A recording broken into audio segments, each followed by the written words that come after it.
চট্টগ্রামের মিরসরাই উপজেলার বারিয়ারহাট ও মিরসরাই পৌর এলাকায় ঢাকা-চট্টগ্রাম মহাসড়কের পাশে গড়ে উঠেছে বিশাল ময়লার ভাগাড়। এতে ছড়াচ্ছে দুর্গন্ধ, বাড়ছে পোকার বিস্তার, সৃষ্টি হচ্ছে মারাত্মক পরিবেশ দূষণ। স্থানীয়দের অভিযোগ, প্রশাসনের উদাসীনতায় অনিয়ম এখন নিয়মে পরিণত হয়েছে। এই পৌরসভা দায়িত্ব রাস্তার উপরে ময়লা আবর্জনা সব রেখে যাচ্ছে।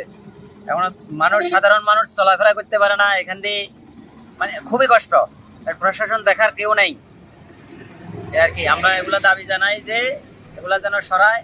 সরেজমিনে দেখা যায় বারিয়ারহাট পৌরসভার দক্ষিণ ইউটার্ন সংলগ্ন মহাসড়কের পাশে স্তূপাকারে জমে আছে ময়লার পাহাড়। এসব আবর্জনার মধ্যে রয়েছে পশুর নাড়ি ভুঁড়ি, মুরগির বর্জ্য, দুর্গন্ধযুক্ত পচা খাবারসহ নানান ময়লা আবর্জনা। পাশেই ইউটার্ন থাকায় গাড়ি স্লো করতে হয় কিংবা দাঁড়াতে হয়, কিন্তু দুর্গন্ধের কারণে দাঁড়ানো কঠিন হয়ে পড়ে। পথচারী ও যাত্রীদের অভিযোগ, দুর্গন্ধে শ্বাস নেওয়া যায় না, অনেকেই অসুস্থ হয়ে পড়ছেন। এখান থেকে আমি যখন বাইক নিয়ে আসা যাওয়া করি, এখানে বাইপাস আছে, এখানে আমাদেরকে গাড়িটা এখানে আসার পরে স্লো করতে হয়। যখন স্লো করার পরে এখানে এই স্মেলটা যখন নাকে আসে, এখানে মানে একটা মিনিট দাঁড়ানোর মতো কোনো সাধ্য নাই। এগুলোর মানুষের আরো অনেক অসুস্থ হয়ে যাচ্ছে, অনেক কষ্ট হচ্ছে। যেমন গাড়ি চালকেরা আমরা আসতে যাইতে পারি না, যে দুর্গন্ধ, যে অবস্থা। এভাবে কি মানুষ চলাফেরা করা যায়?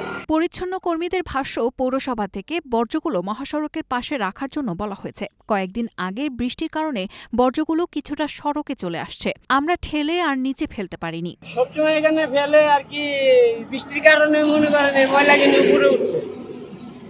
এই কদিন আগে ঝড় বৃষ্টি হইলো না, এই বৃষ্টির কারণে এইখানে ময়লা কিনি আর কি আমরা গাড়ি টেক্কা দিয়ে নিচে হালাইতে পারি না। এ বিষয়ে উপজেলা নির্বাহী কর্মকর্তা ও বারিয়ারহাট পৌর প্রশাসক সুমাইয়া আক্তারের কাছে জানতে চাইলে তিনি কোনো বক্তব্য দিতে রাজি হননি।